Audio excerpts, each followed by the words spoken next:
햇살 한 숟가락이라는 책이 있는데 그 책에 보면 한 애화가 있습니다. 어느 고아원의 한 소녀가 굉장히 낙심한 듯이 외롭게 풀밭을 지나가다가 작은 나비 한 마리를 발견하게 됩니다. 근데 이 나비는 가시덤불에 걸려서 괴로워하고 있었습니다. 이 가시덤불 사이를 빠져나가려고 이 버둥버둥 그리고 있는데 그 몸을 움직일수록 더욱더 이 가시에 깊숙이 찔리게 되어 있었습니다. 이것을 본 소녀는 불쌍하게 여겨서 이 나비를 풀어주었습니다. 그런데 나비는 날아가지 않고 갑자기 천사로 변하더니 이 소녀의 친절에 대한 보상으로 소원을 한 가지 들어주겠다고 합니다. 이 소녀는 잠시 망설이다가 이렇게 속삭였습니다. 행복해지고 싶어요. 천사는 이 소녀에게 다가가서 그의 귀에다가 이렇게 뭔가 속삭여 주었습니다. 시간이 많이 흘러 소녀는 어느덧 나이를 먹고 이 죽음을 앞두고 있었습니다. 지난 세월을 돌아볼 때 이 소녀의 인생은 누구보다도 행복한 인생을 살았다고 말할 수 있었습니다. 그 얼굴에는 환한 미소를 지으며 누워있는 그녀 주위에 수많은 친구들과 가족들이 둘러싸고 있었습니다. 그리고 이제 죽기 전 자신의 인생의 이 최고의 비밀을 말해주게 되었습니다. 바로 천사가 그녀에게 귓속말로 했던 말이었습니다. 앞으로 어느 곳에 가더라도 바로 이 그녀를 필요로 하는 사람을 만나게 될 거라는 말이었습니다. 그들이 가난하든 부유하든 똑똑하건 어리석건 나이가 많든 아니면 적든 바로 그들의 필요를 채워줄 때 행복과 만족이 있을 거라는 것입니다. 우리는 행복을 쫓아가는 사람들입니다. 나는 행복해지고 싶어요 라는 이 자신의 마음의 소원을 말했던 소녀처럼 우리 모두는 이 행복의 이 삶을 행복한 이런 삶을 살고 싶어 합니다. 천사의 말처럼 행복은 나의 만족을 채워 나갈 때 자신의 만족을 채워 나갈 때 이 행복이 오는 것이 아니라 다른 사람의 필요를 채워줄 때 오는 것이라는 사실입니다. 진정한 복은 내 혼자만 가지려고 할 때 얻을 수 있는 것이 아니라 함께 나눠주고 또 그리고 베풀어 줄 때 더 커지게 되고 더 풍성하게 된다는 말씀입니다. 우리가 아는 이 성경에 나오는 하나님의 축복도 마찬가지라고 말할 수 있습니다. 아브라함을 복의 근원으로 부르신 하나님은 아브라함 한 사람만 축복받기 원하지 않으셨습니다. 축복의 물주기를 따라서 그 후손, 이 자자손손 모두에게 이 축복이 물려주어 큰 민족이 되게 하기를 원하십니다. 또한 아브라함의 후손인 이스라엘 민족뿐 아니라 이 세계 모든 민족들에게 이 하나님의 이 행복을 나눠주는 것이 바로 하나님의 뜻이라고 우리는 생각해 볼 수 있습니다. 이것이 바로 아브라함을 불러주시고 그의 아들 이삭과 또 그의 아들 야곱을 불러서 축복하신 이유가 될 것입니다. 이스라엘이라고 하는 이 큰 제사장 나라를 세우신 것은 이스라엘을 통해서 온 세계가 바로 축복의 통로가 되게, 온 세상에 이 축복의 통로가 되게 하시기 위해서라는 것입니다. 이삭의 아들 이 야곱의 나이는 147세에 이르렀고 그의 긴 세월을 보내고 이제 그는 하나님의 부르심을 받아서 세상을 떠날 날이 가까워지게 되었습니다. 이렇게 야곱은 자신의 일생 동안 그가 누려왔던 하나님이 그에게 주신 축복을 나누기 위해서 요셉의 두 아들을 만나게 됩니다. 야곱이 전해주려던 이 축복은 어떤 것이었을까요? 여러분의 인생에서 여러분의 소중한 가족들과 나누고 싶은 가장 큰 축복이 있다면 그것은 무엇일까요? 모든 사람들이 함께 누리기를 소원하는 이 복이 있다면 그것은 과연 무엇일까요? 야곱은 일생 동안 부족한 자신과 함께 하시고 그를 길러주신 목자와 같은 하나님을 소개하고 있습니다. 우리 오늘 말씀을 통해서 우리를 길러주시고 우리와 함께 하시고 또 우리를 보호하시며 우리의 삶을 인도하시는 이 목자 되신 하나님을 만나게 되기를 기도합니다. 함께 1절 말씀을 읽어보겠습니다. 이 일 후에 어떤 사람이 요셉에게 말하기를 내 아버지가 병들었다 하므로 그가 곧 두 아들 므낫세와 에브라임과 함께 이르니. 여기서 볼 때 우리는 이 요셉의 이 총리라는 높은 신분 때문에 그의 가족들, 즉 야곱의 가족들과 함께 하지 못한 것을 볼 수 있습니다. 그런데 어떤 사람이 이 요셉에게 이 아버지 야곱에 대한 소식을 전해왔습니다. 그것은 야곱이 병들었다는 것입니다. 여기서 이 병들었다고 하는 이 표현의 히브리 원어는 하라라는 말을 사용하고 있습니다. 여기서 하라는 그 뜻이 쇠약하다, 노쇠하다, 그리고 따라 없어지다라는 뜻을 지니고 있습니다. 그래서 이 뜻은 정확하게 어떤 특정한 병에 걸렸다는 말이 아닙니다. 단지 신체가 늙고 노쇠하여서 제대로 그 몸의 기능이 발휘되지 않고 쇠약하게 되었다는 뜻입니다. 이 소식을 들은 요셉은 두 아들 므낫세 그리고 에브라임과 함께 야곱을 방문하게 되었습니다. 2절을 읽어보겠습니다. 어떤 사람이 야곱에게 말하되 내 아들 요셉이 내게 왔다 하매 이스라엘의 힘을 내어 침상에 앉아. 야곱은 요셉이 바로 두 아들을 데리고 왔다는 이 좋은 소식을 듣고서 기운을 차리고 일어날 힘을 얻게 되었습니다. 그는 요셉과 그의 손자들을 보기 원했습니다. 그는 침상에 앉아 요셉과 손자들을 맞이하였습니다. 야곱이 침상에 일어난 것은 바로 죽기 전 이 요셉과 두 손자를 축복하기 위해서입니다. 3절에서 4절까지 읽어보겠습니다. 요셉에게 이르되 이전에 가나안 땅 루스에서 전능하신 하나님이 내게 나타나사 복을 주시며 내게 이르시되 내가 너로 생육하고 번성하게 하여 내게서 많은 백성이 나게 하고 내가 이 땅을 내 후손에게 주어 영원한 소유가 되게 하리라 하셨느니라. 3절에 나오는 이 가나안 땅, 이 루스라는 지명이 우리에게는 낯습니다. 그러나 사실은 이 루스라는 지명은 이 베델의 고대 이 지명 이름입니다. 즉 베델에서 나타나신 하나님께서 야곱에게 축복하신 것을 그는 말하고 있는 것입니다. 하나님께서는 야곱에게 나타나셔서 생육하고 번성하라는 축복을 주셨습니다. 무엇보다 하나님의 축복 안에는 이 약속의 땅, 이 가나안 땅이 있었는데 바로 이 약속의 땅을 영원히 너와 너의 후손의 소유가 되게 하겠다는 이 말씀이었습니다. 영원한 소유라는 이 말씀을 우리가 생각해 볼 때 이집트 땅, 지금 바로 이 야곱의 가족들이 살고 있는 기름지고 풍요로운 이 고센 땅은 바로 일시적인 이 소유, 일시적인 축복임을 우리는 생각해 볼 수 있습니다. 약속의 땅이 가나안 땅이야말로 하나님이 그들에게 영원한 소유로 주신 축복의 땅이라는 것을 우리는 알아야 할 것입니다. 야곱이 베델에서 받은 하나님의 축복에서 우리가 알아야 할 이 첫 번째 사실은 하나님께서 약속의 땅으로 주신 곳은 고센이 아니라 가나안 땅이라는 것입니다. 즉 그들은 지금 고센 땅, 바로 풍요로운 이 이집트 땅에서 머무르고 있습니다. 그러나 바로 이 고센 땅은 그들이 영원히 갈 처소가 아니라 잠시 있다가 거쳐가게 되는 곳이라는 것입니다.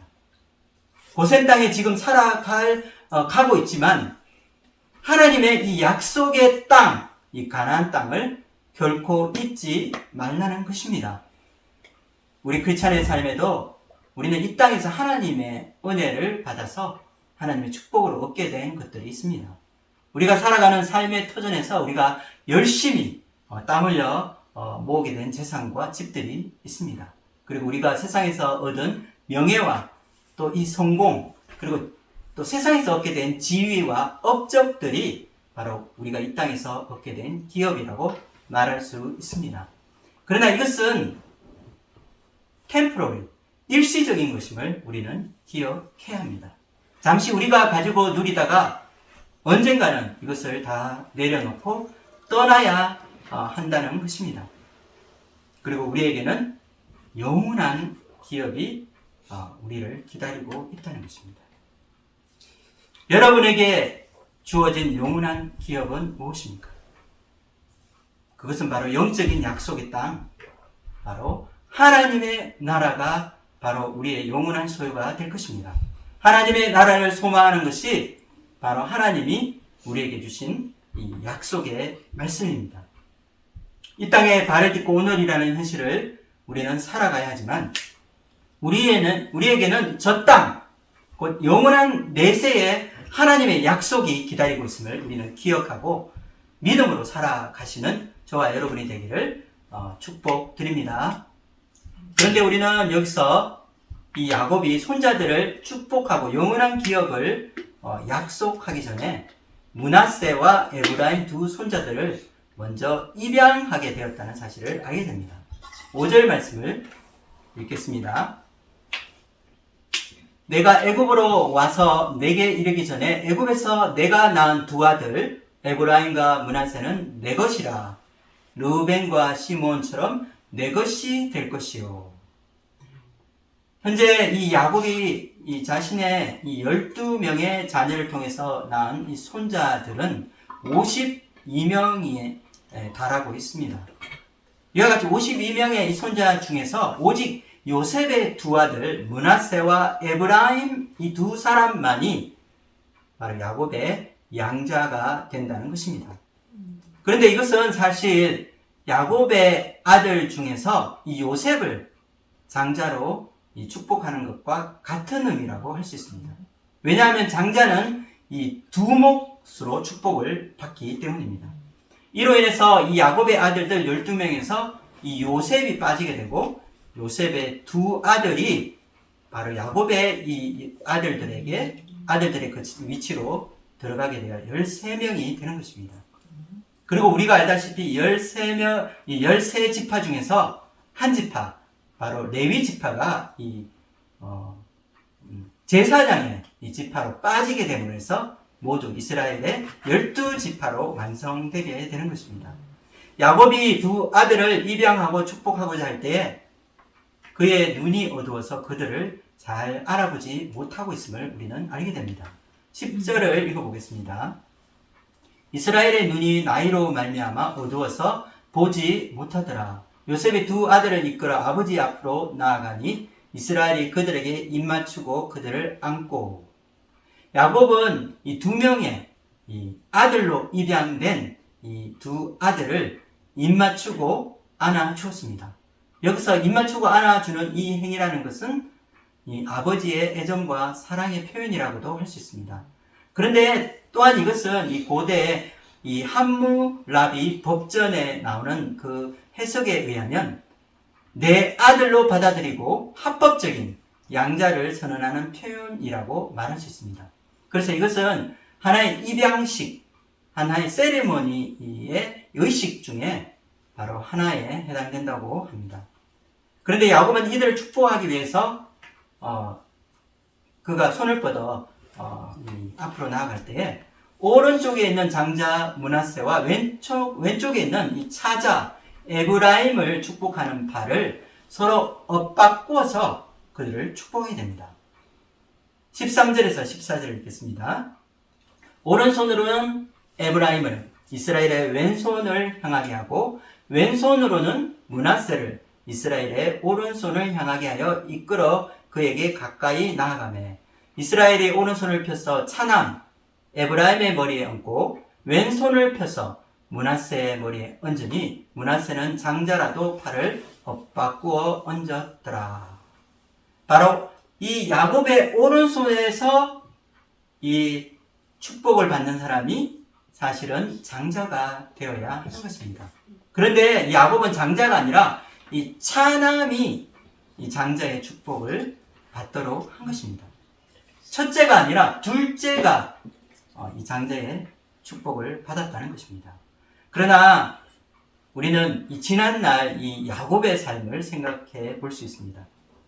하나님의 뜻을 잘 분별하지 못하고 이 교통정리를 해주지 않았던 아버지 이삭의 이 잘못된 판단으로 인해서 사실 이 야곱 자신뿐 아니라 형 에서도 이 많은 갈등으로 인해 고통을 받았던 것입니다.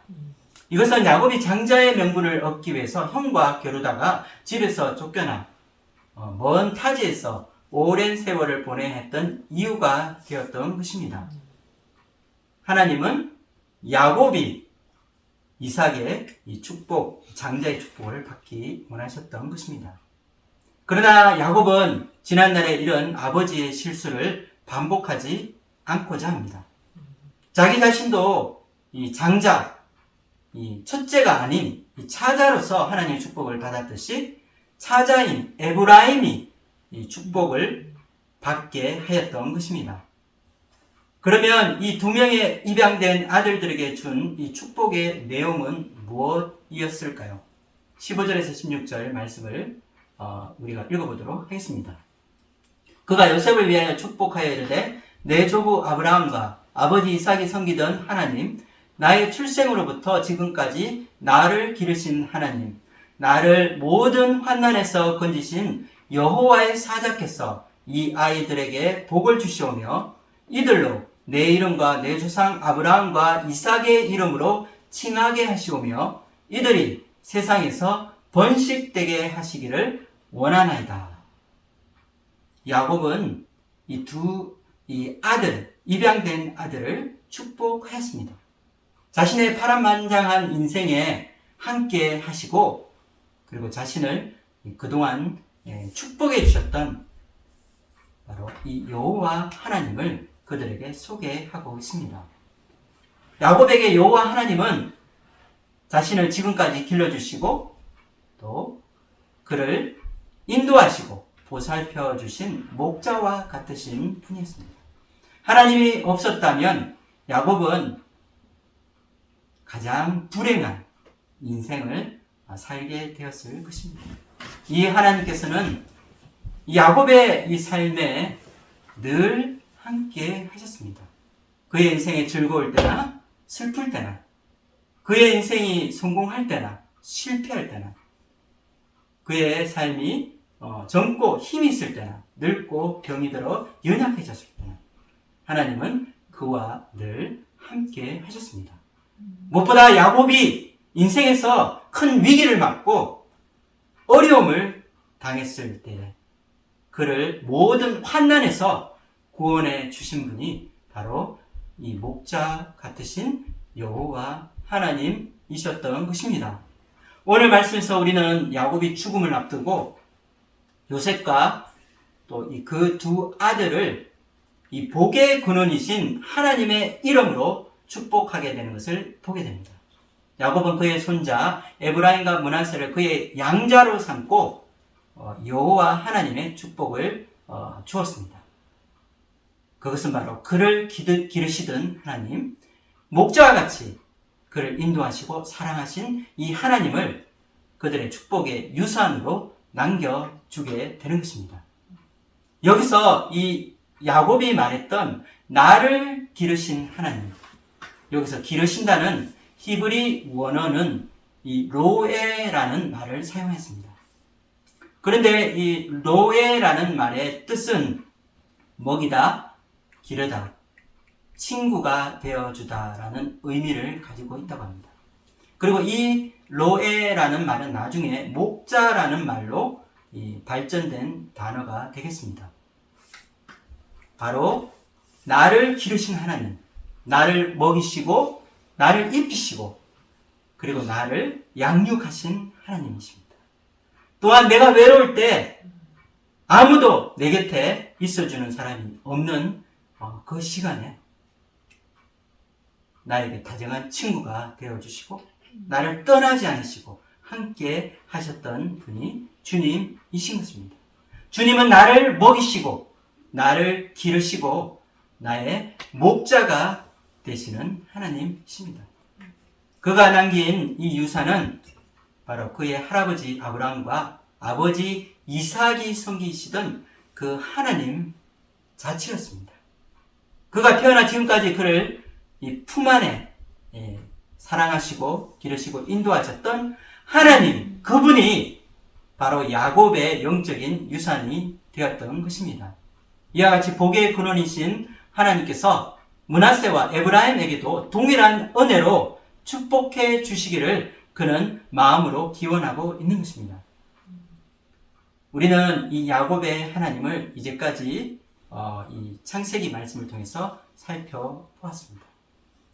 야곱의 하나님은 그를 향하여 이 무한하신 긍휼과 사랑으로 오래 참으신 하나님이십니다.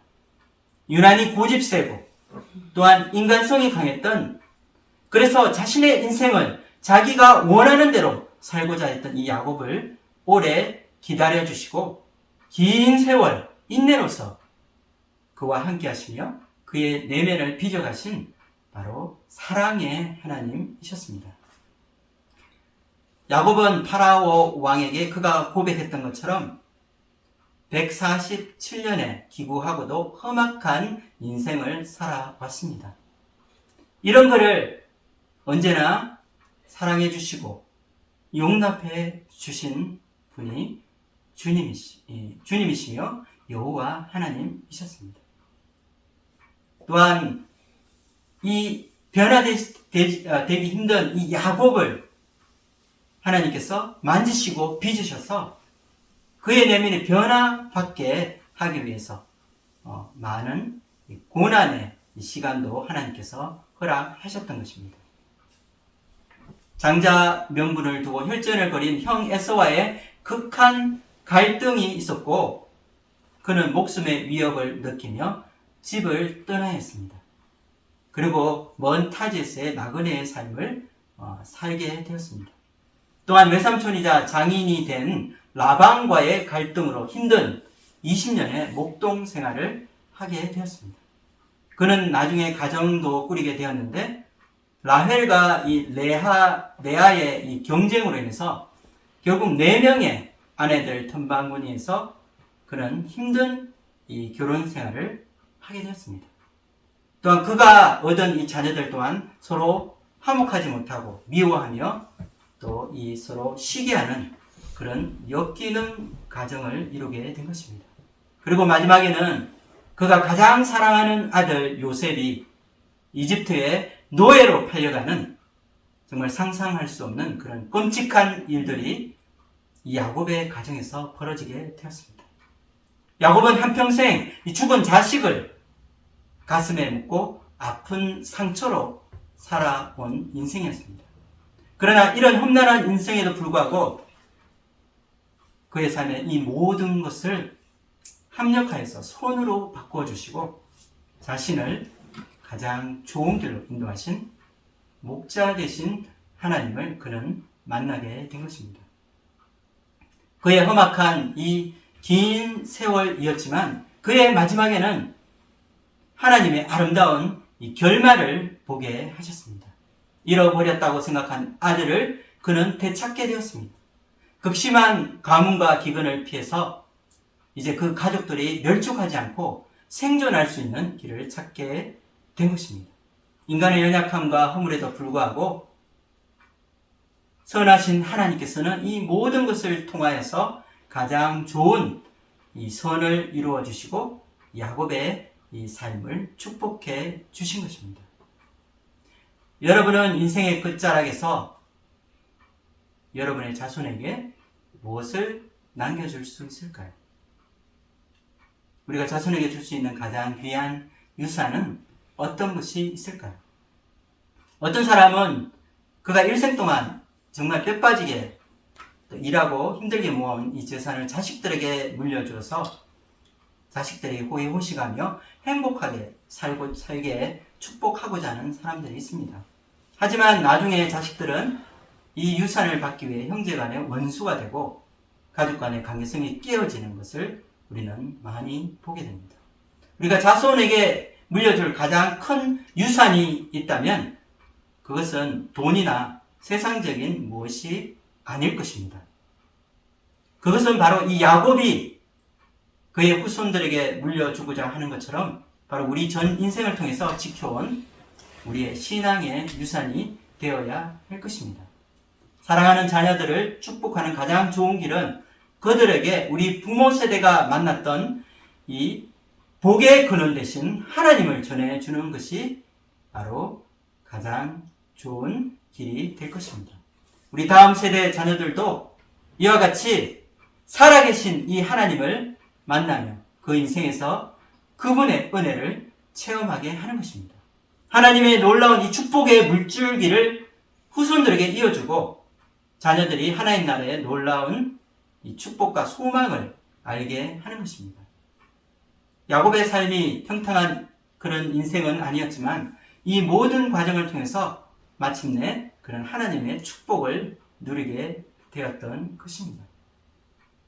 이와 같이 하나님이 함께 하시는 인생에는 설령 그 인생에 어려움과 고난이 찾아온다 할지라도 하나님의 놀라운 이 위로와 이 은혜가 함께 하는 것입니다. 이사야 49장에는 하나님의 징계를 받아서 나라를 잃어버리고 바벨론 포로로 끌려간 유대 백성을 향하신 하나님의 위로의 말씀이 나옵니다. 이사야 49장 13절 말씀을 제가 읽어보도록 하겠습니다. 하늘이여 노래하라, 땅이여 기뻐하라, 산들이여 즐거이 노래하라. 여호와께서 그의 백성을 위로하셨은즉 그의 고난당한 자를 긍휼히 여기실 것이니라. 우리가 하나님의 백성으로 고난을 받게 되지만 우리의 믿음을 지키고 우리가 보존할 수 있는 것은 이와 같이 하나님의 돌보심과 한량 없으신 그 긍휼히 여기는 은혜가 있기 때문입니다. 유다 백성들은 나라를 잃고 고향을 떠나 외로운 타지에서 힘든 나그네의 삶을 살아야 했습니다. 그러나 이사야서에서 이사야는 하늘이여 노래하고 땅이여 기뻐하라고 선언하고 있습니다. 그것은 하나님이 그의 백성을 버려두지 않으시고 돌보아 주시기 때문입니다. 고난당하는 그의 이 백성들을, 그의 자녀들을 하나님께서는 긍휼히 불쌍히 여겨주시기 때문입니다. 유다 백성들은 세상에 버려졌다고 생각했습니다. 그리고 이스라엘이라는 나라는 이제 망하게 되었다고 그들은 생각했을 것입니다. 우리에게도 일제 이 35년간의 이 굴욕의 이 세월의 그런 역사가 있습니다. 그래서 나라 잃은 서름, 그 원통함이 무엇인지 우리는 알고 있습니다. 이스라엘은 이 하나님의 백성이라는 이 선민의 자존심에 크게 상처를 입게 되었고 하나님도 또 세상도 모두 자기들을 버렸다고 느끼고 있었던 것입니다. 그래서 이사야서 49장 14절에서는 이런 말씀이 나옵니다. 제가 이사야서 49장 14절을 읽어보겠습니다. 오직 시온이 이르기를 여호와께서 나를 버리시며 주께서 나를 잊으셨다 하였거니와. 그들은 마치 하나님께 버림받은 것 같은 그런 아픔을 당하였습니다. 마치 고아와 같이 버려지고 아무도 돌봐주지 않고 구원해주지 않는 잊혀진 백성들인 것처럼 느껴진 것입니다. 하지만 하나님께서는 어떻게 대답하십니까? 15절에서 16절 말씀을 제가 읽어보겠습니다. 여인이 어찌 그 젖 먹는 자식을 잊겠으며 자기 태에서 난 아들을 긍휼히 여기지 않겠느냐. 그들은 혹시 잊을지라도 나는 너를 잊지 아니할 것이라. 내가 너를 내 손바닥에 새겼고 너의 성벽이 항상 내 앞에 있나니. 그들은 스스로 내팽겨쳐지고 버림받게 된 그런 불쌍한 백성이라고 생각했지만 하나님은 그렇지 않다고 말씀하고 계십니다. 마치 여인이 그 젖먹이는 아기를 잊지 못하듯 하나님께서는 그들을 긍휼히 여기신다고 말씀하십니다.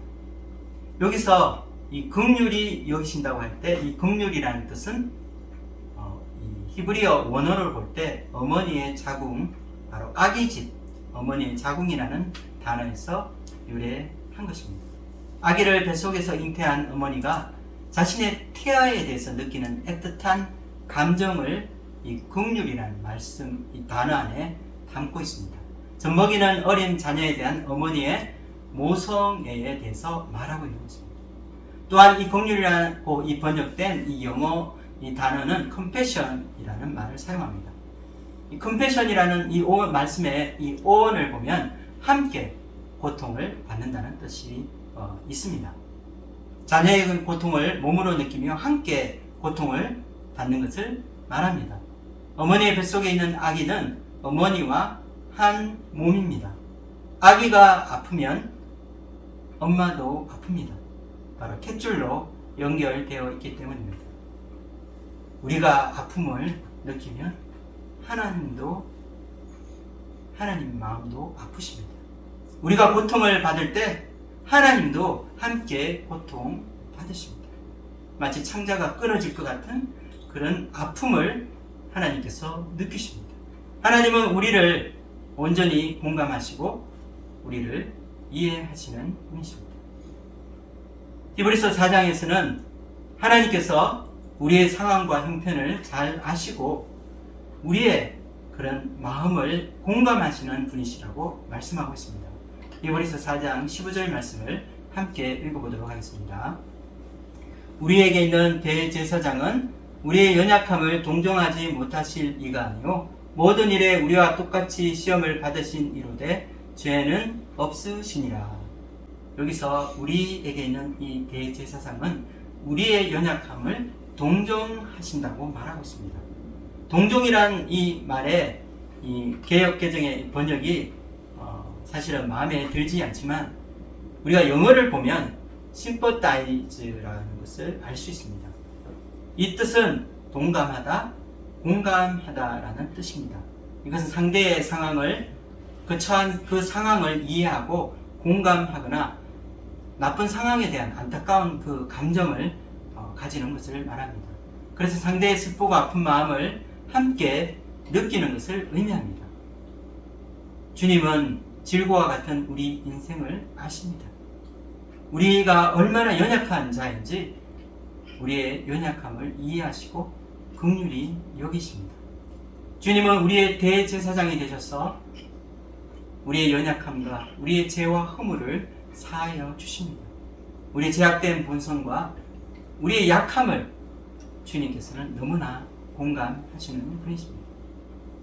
우리 인생에 찾아오는 이 고난으로 고통받으며 언제 끝날지 모르는 그 상황 가운데 이스라엘 백성들이 느낀 그런 마음의 이 절망감을 우리도 느낄 때가 있습니다. 하나님이 나를 잊어버리신 것 같고 마치 내가 버림받아 아무도 내 인생을 돌보지 않는 것 같은 이런 상실감을 느끼게 될 때가 있는 것입니다. 왜냐하면 우리는 모두 연약한 존재이기 때문입니다. 작은 일에도 쉽게 무력감을 느끼며 자신은 아무것도 아니라는 생각에 우리는 빠지기 쉽습니다. 친구에게 메시지를 보냈는데 친구가 깜빡 잊고 연락하는 것을 답신하는 것을 잊어버렸거나 학교에서 선생님이 나의 이름을 기억해 주지 못할 때 우리는 실망하게 됩니다. 부모님의 무관심, 친구의 무시 이런 것들로 인해 우리는 스스로 자신을 왜소하게 느끼고 쓸모없는 자라는 그런 생각을 버리지 못할 때가 있습니다. 우리는 지극히 작은 일로 자신감을 잃어버리고 자신은 혼자라는 그런 생각 속에 빠져들 때가 있는 것입니다. 하지만 오늘 말씀을 통해서 우리는 하나님이 우리를 이해하시는 분이심을 배우게 됩니다. 하나님은 우리를 공감하시는 분이십니다. 하나님은 우리 인생을 돌보시고 눈동자와 같이 우리를 놓지 않으시는 분이십니다. 마치 젖먹이는 엄마가 아기를 바라보듯이 하나님은 긍휼과 사랑의 그 눈으로 우리를 바라보시며 우리를 돌보아 주십니다. 우리의 상황과 형편을 아시고 우리와 공감하시고 끝까지 우리를 지켜주시는 분이십니다. 자신들은 버림받게 되었다고 생각하는 유다 백성들에게 하나님은 그들을 손바닥에 새겼고 또한 그들의 성벽이 항상 하나님 앞에 있다는 말씀을 하셨습니다. 여러분 모두 이 손을 다 가지고 계시죠? 이 손바닥은 우리 몸에 붙어있는 신체 기관이어서 우리가 늘 곁에서 볼 수 있는 것입니다.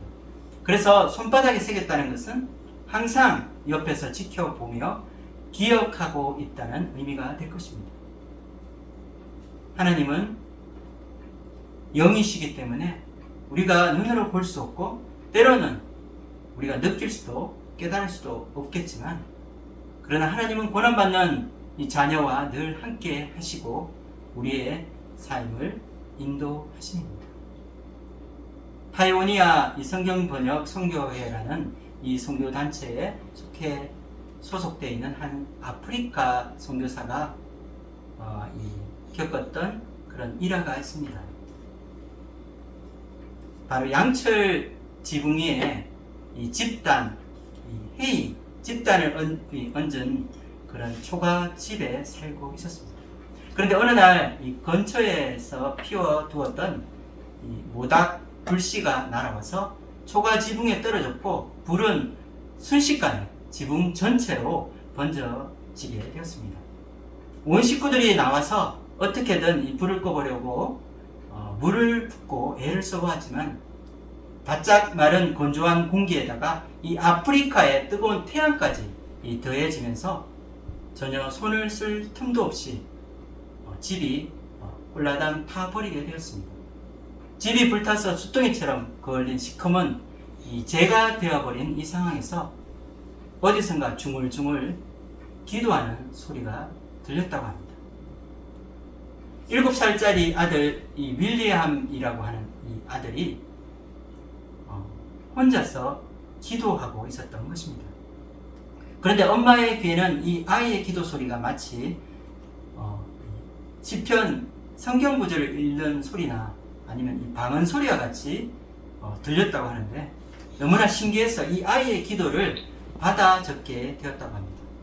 그리고 그 기도의 내용 중 일부는 다음과 같았습니다. 바람이 불든 비가 내리든 불이 나든 용암이 흐르든 주님은 결코 우리를 버리지 않으십니다. 지진을 만나든 홍수를 겪든 뛰노는 바다에서나 활활 타는 불길 속에서나 주님은 절대로 우리를 버리지 않으십니다. 주님을 사랑하는 이들에게 은혜를 주십니다. 수없이 많은 선물을 허락하십니다. 십자가에 달려 돌아가시는 순간 주님이 이미 이렇게 하셨습니다. 주님은 그분의 백성들을 절대 홀로 남겨두지 않으십니다. 성경은 그분의 검입니다. 주님은 훌륭한 인도자입니다. 우리를 사랑하시는 주님, 그분은 거룩한 백성들을 결코 잊지 않으십니다. 7살짜리 아이가 말했다는 그 기도 내용치고는 너무나 성숙한 내용의 기도입니다. 불길은 무서운 속도로 집을 다 태우고 거기에 있던 모든 사람들이 망연자실하며 두려움을 느꼈지만, 거기에 함께 있던 이 소녀는 불꽃 속에서 살아계신 하나님을 보게 된 것입니다. 우리 인생에서는 이처럼 불길이 일어나 엄청난 이 재앙을 당하는 일들을 만나게 됩니다. 태풍이 불고 홍수가 나고, 그리고 우리 주위에 많은 사건들이 우리를 덮치게 됩니다.